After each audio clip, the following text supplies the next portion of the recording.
Kamalaveni. Yes sir. இவங்களை உள்ள கூட்டிட்டு போய் விசாரிங்க. உண்மை தன்னால வரும். புருஷனை இவங்களே புடிச்சு கொடுத்துருவாங்க. Okay sir. வாமா. நிறுத்துங்க.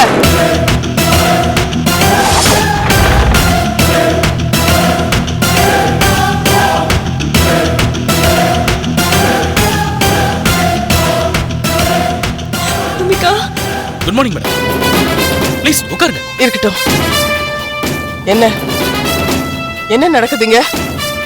ஒரு அப்பாவி பண்ண தூக்கிட்டு வந்து டார்ச்சர் பண்ணி செய்யாத குற்றத்துக்கு உள்ள வைக்க போறீங்களா?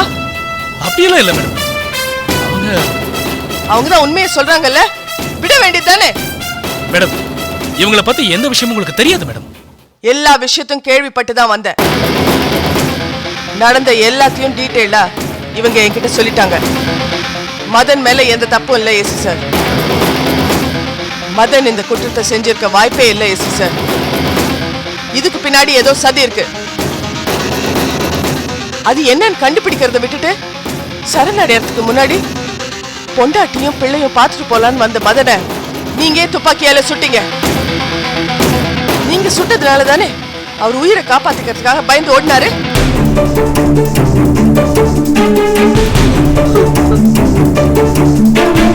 ஒரு நிரபராதிய குற்றவாளி ஆக்கினது நீங்க தானே? இல்ல மேடம், நான் குற்றவாளியை பிடிக்க தான் துப்பாக்கியால சுட்டேன். அவர் தான் குற்றவாளின்னு நீங்க எப்படி சொல்றீங்க? நந்தகுமார் அவர் காரோட எரிச்சு கொன்னதை கண்ணால பார்த்த சாட்சி வேற யாரும் இல்ல, இவங்க தங்கச்சி தான். செத்து போனது நந்தகுமார் தான் நிரூபிக்க உங்ககிட்ட ஆதாரம் இருக்கா? இருக்கு மேடம். என்னது? நந்தகுமாரோட எரிஞ்சு போன உடல் சாம்பல், கையில போட்டிருந்த பிரேஸ்லெட், மோதிரம், துண்டு எலும்புங்க, இதையெல்லாம் ஃபாரன்சிக் டிபார்ட்மெண்ட்டுக்கு ஹைதராபாத்துக்கு அனுப்பியிருக்கோம். அவங்க கொடுத்த ரிப்போர்ட்ல எரிச்சு கொலை செய்யப்பட்டது நந்தகுமார் தான் சொல்றாங்களா? இல்ல மேடம், அந்த ரிப்போர்ட் இன்னும் வரல. ரிப்போர்ட்டும் வரல. நந்தகுமார் உயிரோட இருக்கானா செத்துட்டானான்னு கூட உங்களுக்கு தெரியாது. அப்படி இருக்கும்போது ஏன் இந்த மாதிரி நடவடிக்கை எடுக்கிறீங்க? குற்றவாளின்னு சந்தேகப்பட்டாலே அவனை அரெஸ்ட் பண்ணி விசாரிக்க வேண்டியது எங்க கடமை. அதுலயும் மதன் எரிச்சதை பார்த்த சாட்சிகள் இருக்கு. தப்பு செய்யாத மதன் ஏன் மேடம் எங்க கிட்ட தப்பிச்சு ஓடணும்? உண்மையை சொல்ல கோர்ட்ல சரண்டர் ஆகிறது கூட ஓடி இருக்கலாம். அதுக்காக சுடுவீங்களா? தப்பி ஓடுற குற்றவாளியை முழங்காலுக்கு கீழே சுட்டு பிடிக்க எங்களுக்கு அதிகாரம் இருக்குன்னு உங்களுக்கும் தெரியுமே மேடம். குற்றம் நிரூபிக்கிறதுக்கு முன்னாடியே நீங்களே குற்றவாளின்னு முடிவு பண்ணிடுவீங்களா? அது கோர்ட்டு தானே சொல்லணும், நீங்க சொல்லக்கூடாது. ஒரு விதத்துல பார்த்தா நீங்க செஞ்சதுதான் குற்றம்.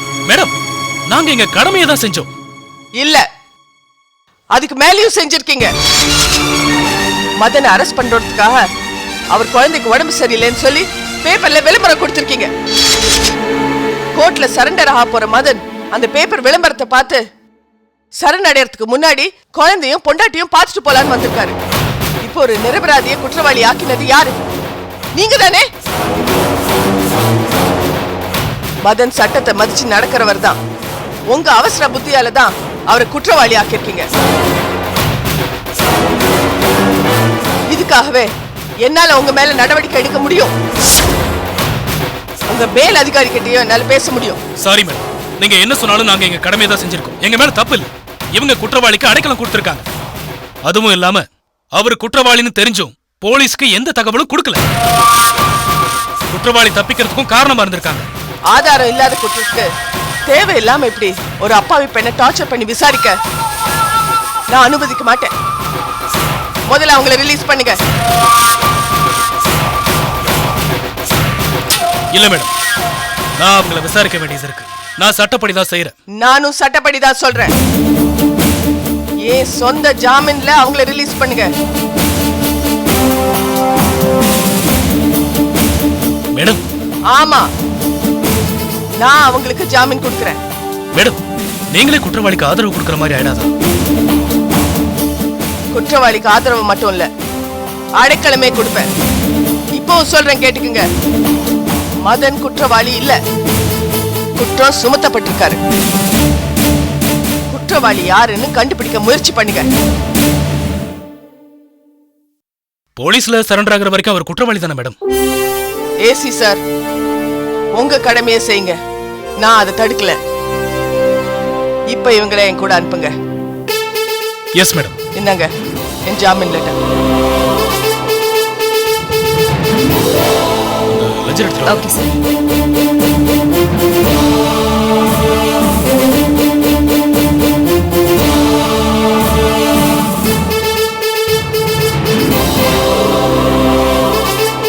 மேடம் இதுல ஒரு சைன் பண்ணுங்க.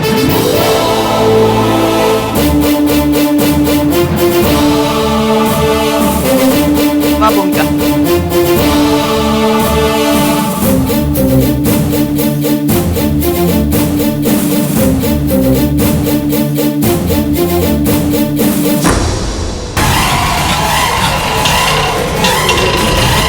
மதன் ஓடாத நில்லு.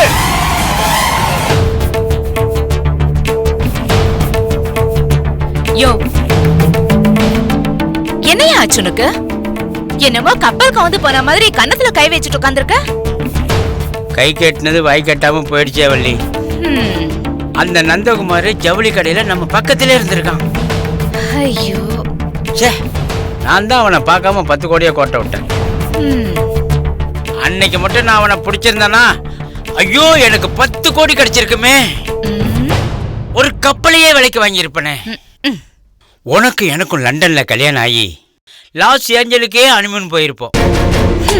அதுதான் குறைச்சல. என்னோட கவனக்குறைவால எல்லாமே கெட்டு போச்சுன்னு நினைச்சு ஃபீல் பண்றேன்.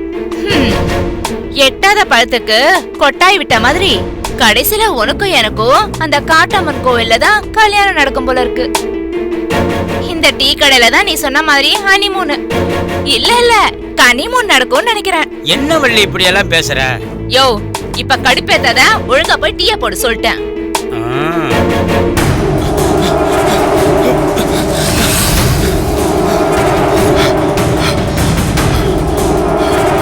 நில்லு மதன், சொன்னா கேளுங்க.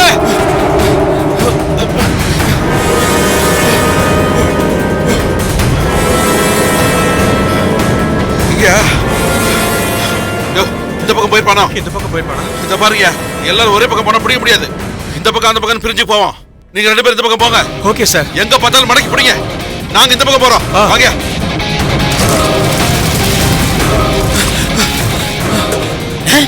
மதன் சார், நீங்களா? நீங்க எங்க இங்க? அண்ணா அதெல்லாம் அப்புறமா சொல்றேன். போலீஸ் என்ன துரத்திட்டு வருதுண்ணே. எனக்கு ஒளிஞ்சுக்க ஏதாவது இடம் வேணும்ண்ணே.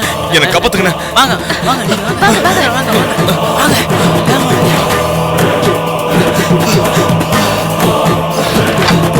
வள்ளி போய் சேர் எடுத்து. சார், உங்களுக்கு இருமல் வந்தாலும் சரி தும்மல் வந்தாலும் சரி போலீஸ் வந்துட்டு போற வரைக்கும் நீங்க தம் கட்டிங்க. மத்தெல்லாம் நான் பாத்துக்கிறேன். சரிண்ணே, பாத்துக்கோங்க. நீங்க உட்காருங்க. வா வா வள்ளி, உட்காருங்க. வா வா சீக்கிரம் வா.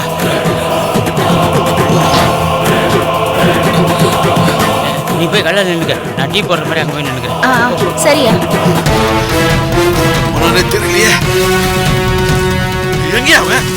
அவன் எங்கேயுமே இல்ல சார். இந்த பக்கம் தான் எந்த பக்கம் போறான்னு தெரியல சார். பார்த்த உடனே சுட்டு தள்ளணும். வேற எங்கேயும் போயிருக்க முடியாது. இங்கதான் எங்கேயாவது இருக்கணும். வீடு கடை ஒண்ணு விடாம தெரியுங்க. Okay sir. போங்க.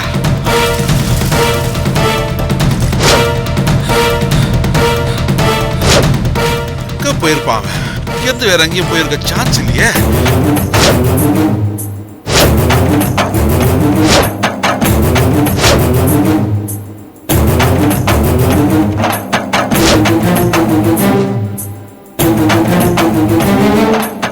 என்ன சார், டீ சாப்பிடுறீங்களா? ஒருவேளை போலீஸ் வந்துட்டாங்களா?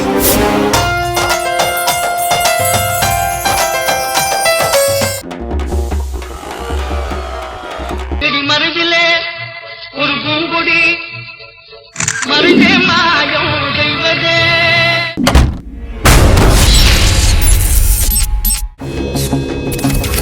சினிமாக்காரனோட பர்சனல் லைஃபை கிசுங்கிற பேர்ல படிக்க வச்சு நம்ம பசங்களுக்கு அடுத்தவங்க பர்சனல் லைஃபை எட்டி பார்க்குற ஒரு வக்கரமான வெறியத்தாள வளர்த்துட்டு இருக்கோம்.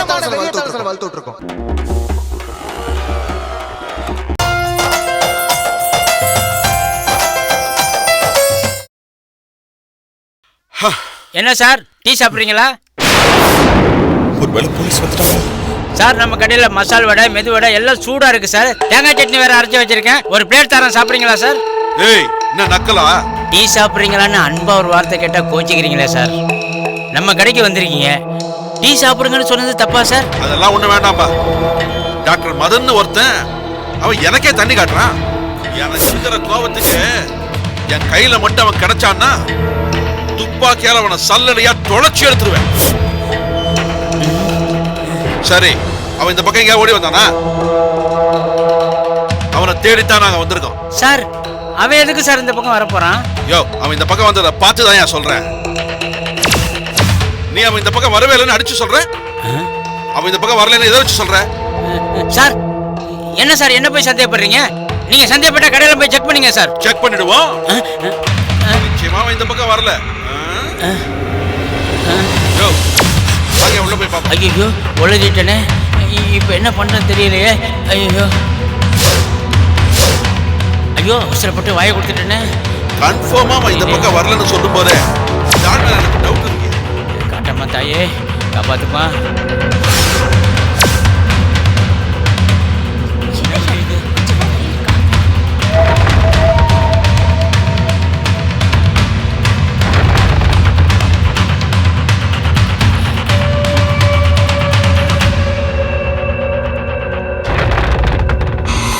ஐயோ வசமா மாட்டிக்கிட்டேன். இந்த ஜென்மத்தில் இனிமே எனக்கு கல்யாணமே கிடையாது, நேர கர்மாதி தான்.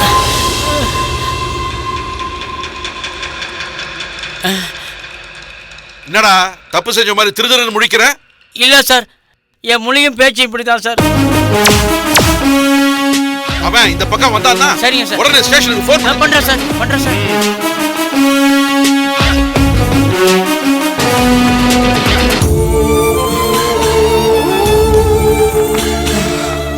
வள்ளி நீ இங்கே இருந்து பாத்துக்க, நான் உள்ள போய் பாத்துட்டு வரேன்.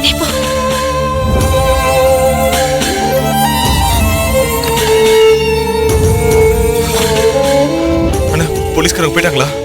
போயிட்டாங்க சார். நான் யாரு? என்கிட்ட வேலையை காட்ட முடியுமா? சரிண்ணா, ரொம்ப தேங்க்ஸ்ண்ணா. முதல்ல நான் இங்கிருந்து எஸ்கேப் ஆகணும். இருங்க சார். எங்க சார் போறீங்க? சார் துப்பாக்கியோட அலையறாங்க சார். போலீஸ் உங்களை பார்த்தாங்க, அவ்வளவுதான். நீங்க இங்கேயே இருங்க சார். போலீஸுக்கு சந்தேகம் வராம நான் பாத்துக்கிறேன். அண்ணா இங்க பாருங்க, என் பிரச்சனை என்னோடவே போட்டோம். நான் இங்க இருந்தா உங்களுக்கு தான் தேவையில்லாத ஆபத்து. சரி நான் கிளம்புறேன், கொஞ்சம் வழி விடுங்க சார். இவர் சொல்றதை கேளுங்க, இங்க இருந்தாதான் உங்களுக்கு பாதுகாப்பா இருக்கும். ஆமா சார், நீங்க இங்க இருந்தாதான் அந்த குடும்பக்கார பையனை கண்டுபிடிக்க முடியும். எல்லாம் காரணமா தான் சொல்றேன் சார். நானும் வள்ளியும் ஜவுளி கடைக்கு போய் புடவை எடுக்க போனோம். அங்கே ஒரு மாமிக்கிட்ட கூப்பனை கொடுத்து புள்ள பண்ணி கொடுங்கன்னு கேட்டோம் சார். அந்த கூப்பனில் அவங்க உங்கள் பக்கத்தில் தான் அந்த நந்தகுமார் கௌபாய் வேஷத்தில் இருக்கான், அவனை எப்படியாவது பிடிச்சி கொடுத்துருங்கன்னு எழுதியிருந்தாங்க சார். எங்களுக்கு தான் எழுத படிக்க தெரியாது சார். அந்த கடையில் இருக்கவன்ட்ட கொடுத்தோம், அவன் தான் படித்து காட்டணும். அப்போ தான் சார் எனக்கு தெரிஞ்சது அந்த நந்தகுமார் இங்கே வந்திருக்காங்க. முதல்ல இதை புள்ள பண்ணி கொடுங்கன்னு அவன்கிட்ட தான் கொண்டு போய் கொடுத்தேன். ஆமாம் சார், அதுக்கு அவன் சலோன்னு ஏதோ இந்தி பாஷையில் சொன்னான். அப்போ நான் முகத்தை சரியாக பார்க்கல. கடைசியில் தான் தெரிஞ்சது அந்த பித்தலாட்டக்காரப்பைய அந்த ஜவுளி கடைக்கு வந்திருக்கான்னு. ஆமாம் சார், அந்த மாமிக்கிட்ட விசாரிக்கலான்னு பார்த்தா அவங்களையும் காணோம். அந்த மாமி யாருன்னே தெரியல சார். ஒரே குழப்பமா இருக்கு சார். அவன் மாறு விஷயத்துல நடமாடுறான்னு நல்லாவே தெரியுது. அவனை எப்படியாவது கண்டுபிடிச்சாகணும்.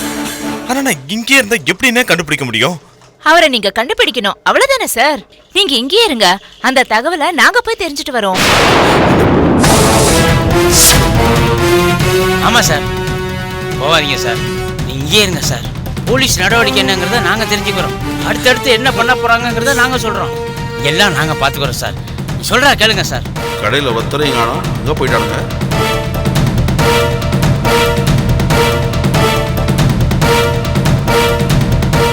மகா, யோ மகா, யோ கான்ஸ்டபிள் சார், உள்ள என்னன்னு போய் பாரு. சார் சார் இந்த ரூம்ல போய் ஒளிஞ்சுங்க சார். யோ மகா, உள்ள என்னையா பண்ற? வெளியே வாயா. சார் வெளியில போலீஸ் வந்திருக்கு, நான் போய் சமாளிக்கிறேன் சார். யோ உள்ள போய் பாருயா.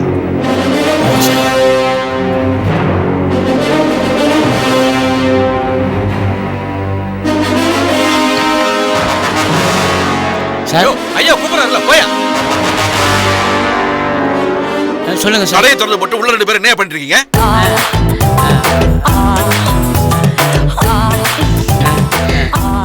என்ன ரொமான்ஸா?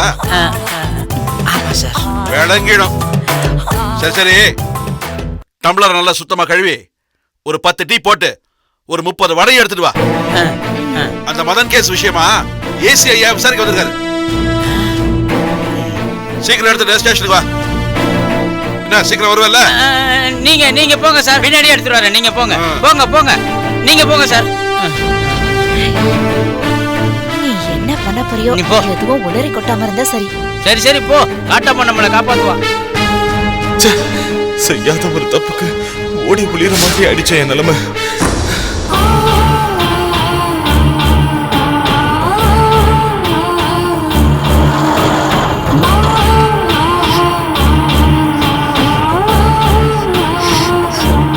பட்ட கல்லே படுங்கிற மாதிரி நமக்கு மட்டும் ஏமா சோதனைக்கு மேல சோதனை வந்துட்டே இருக்கு. மதன் மச்சான் மேல கொலை பழி விழுந்து அவரை போலீஸ் தேடிட்டு இருக்காங்க. போலீஸ் கிட்ட நான் எவ்வளவோ எடுத்து சொல்லியும் என்ன நம்பாம என்ன அரெஸ்ட் பண்ணி கூட்டிட்டு போயிட்டாங்க. அர்ச்சனாக்க மட்டும் வராம இருந்திருந்தாங்கன்னா போலீஸ் கண்டிப்பா என்ன ஜாமீன்ல விட்டுருக்க மாட்டாங்கம்மா. ஆமா பூமிகா, உன்னை போலீஸ் அரெஸ்ட் பண்ணி கூட்டிட்டு வந்ததுனால ஜோதிகா வேற ரொம்ப பயந்துகிட்டே இருந்தா. நான் ஃபோன் பண்ண கூட எடுக்க மாட்டேங்கிறா.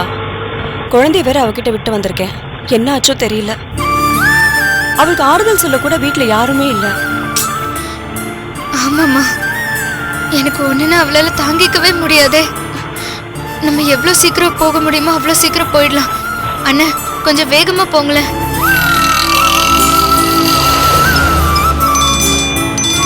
ஃபோன் வருது பாரு. புது நம்பரா இருக்கே. ஹலோ ஹலோ மேடம், நான் வலசர்வாக்கம் ஏரியா இன்ஸ்பெக்டர் பேசுறேன். சொல்லுங்க சார், என்ன விஷயம்? உங்க சிஸ்டர் ஜோதிகா ஆக்சிடென்ட் ஆகி ரோட்ல கிடந்தாங்க.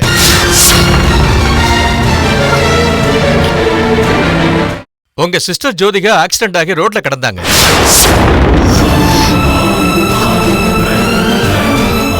என்ன சார் சொல்றீங்க? ஆமா மேடம். அது ஜோதிகா தான் உங்களுக்கு நல்லா தெரியுமா? நான் உங்க வீட்டு கல்யாணத்துக்கு வந்திருக்கேன். அதுவும் இல்லாம அதுக்கு முன்னாடியே பல இடங்கள்ல பாத்திருக்கேன். அவங்கள எனக்கு நல்லா தெரியும். அவங்கள ஹாஸ்பிடல் அட்மிட் பண்ணிருக்கேன். அவங்க கூட யாரும் இல்ல. நீங்க உடனே போய் பாருங்க. என்ன hospital? SK hospital madam. Okay sir, நாங்க உடனே போய் பார்க்கறோம். என்ன பூமிகா, என்னாச்சு? இருங்கம்மா இருங்க. அண்ணா சீக்கிரம் எஸ்கே ஹாஸ்பிடலுக்கு போங்க. ஐயோ என்னன்னு சொல்ல, ஜோதிகாக்கு என்னாச்சு? அம்மா, நம்ம ஜோதிகாக்கு ஆக்சிடென்ட் ஆயிடுச்சாமா. போலீஸ் தான் அவளை ஹாஸ்பிடல்ல அட்மிட் பண்ணிருக்காங்களா. ஆக்சிடென்ட்டா? ஐயோ கடவுளே, அவளை குழந்தைய பாத்துக்க சொல்லி தானே வீட்டுல விட்டு வந்த. அவ எதுக்கு வெளியில வந்தா? அதான் ஃபோன் பண்ணா கூட அவ எடுக்கலையா? ஐயோ என்னாச்சு தெரியலையே. அம்மா பயப்படாதீங்கம்மா, பயப்படாதீங்க.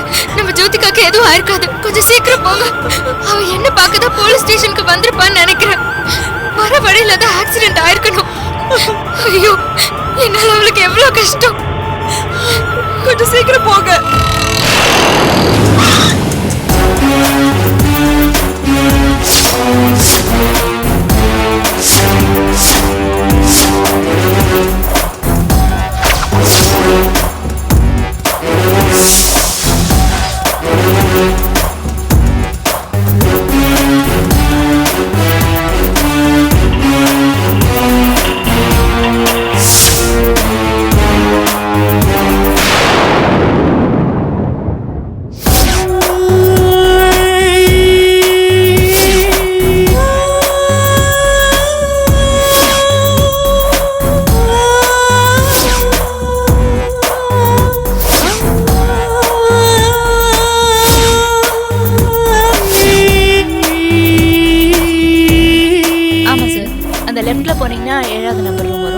Thank you. Excuse me. Yeah சொல்லுங்க சார். கொஞ்ச நேரத்துக்கு முன்னாடி ஒரு ஆக்சிடென்ட் கேஸ் இங்க அட்மிட் பண்ணாங்களே. 1 செகண்ட். ஆமா சார், போலீஸ் தான் கொண்டு வந்து அட்மிட் பண்ணாங்க. அவங்க தான். ஆக்சிடென்ட் ஆனவங்க உங்களுக்கு தெரிஞ்சவங்களா? ஆமாங்க, அவங்க என் ஒய்ஃப். என்ன சார் சொல்றீங்க? ஆமாங்க, இன்னைக்கு எங்களுக்கு கல்யாணம் நாள். அவங்க வெளியே போயிட்டு இருக்கும்போது அன்பார்ச்சுனேட்டா ஆக்சிடென்ட் ஆயிடுச்சு. எனக்கு இப்பதான் தகவல் தெரிஞ்சு வரேன். அவங்களுக்கு இப்போ உடம்பு எப்படி இருக்கு? பயப்படுற மாதிரி எதுவும் இல்ல. நேரா போய் ரைட்ல திரும்பின உடனே முதல் ரூம் போய் பாருங்க. Okay, thank you. Okay sir.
போங்க.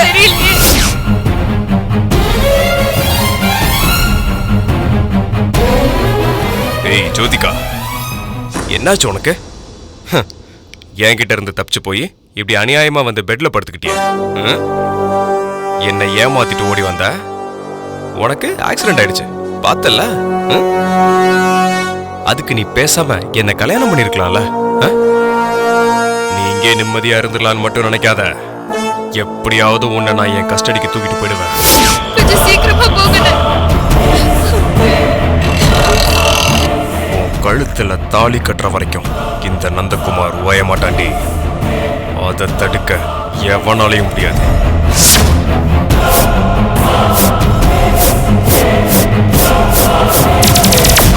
சீக்கிரம் இறங்குங்கம்மா.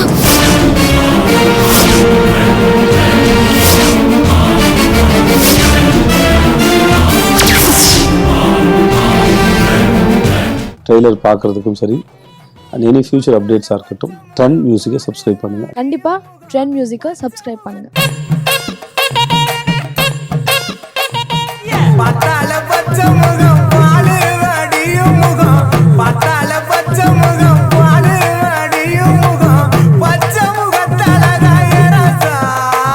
அண்டிப்பட்டி கனவா அழகாவா இருக்கு. அழகுங்கிறது நிறத்திலேயே உருவத்திலேயே கிடையாது, செய்யற செயல்ல இருக்கு.